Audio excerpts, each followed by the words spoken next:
Alabama getting ready for another home game at Bryant-Denny Stadium this weekend, welcoming Kentucky. However, last weekend we saw some injuries, so that's somewhat of a concern. And with the updates on that, we bring in Sabin, the other Sabin, Nick Sabin, updating us today on his press conference.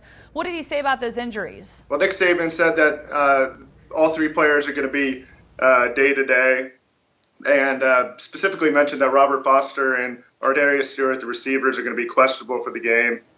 I mean, Damian Harris's injury looked pretty serious on Saturday, but after the game, he said it was just an ankle sprain, and so that Harris was day to day, and they'll evaluate him as the week goes on.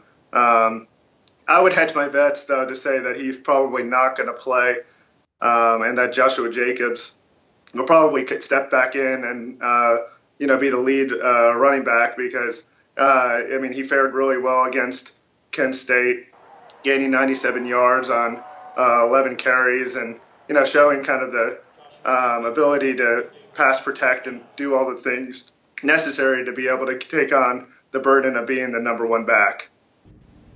Yes, certainly, and I know Nick Sabin likes to keep pretty guarded with those injuries and not get too optimistic, but when you look at this time of year, injury is obviously a big issue and certainly something that they want to take care of now. So who else do you see stepping in, especially against Kentucky, and what they have to offer? Well, I think Cam Sims is going to, take on more of the targets. Calvin Ridley should get a lot more action than he received. He only made one catch for 5 yards, and was a little bit banged up during that game. So I expect him to have a big impact. Also, I think O.J. Howard, the tight end, he kind of was somewhat ignored, the first few games, but last week against Kent State, he was able to make 3 catches for 60 yards and a touchdown. So you can see him maybe having an augmented role in this game against Kentucky, especially because of his ability to, provide a different, option, especially up the seams for the Crimson Tide.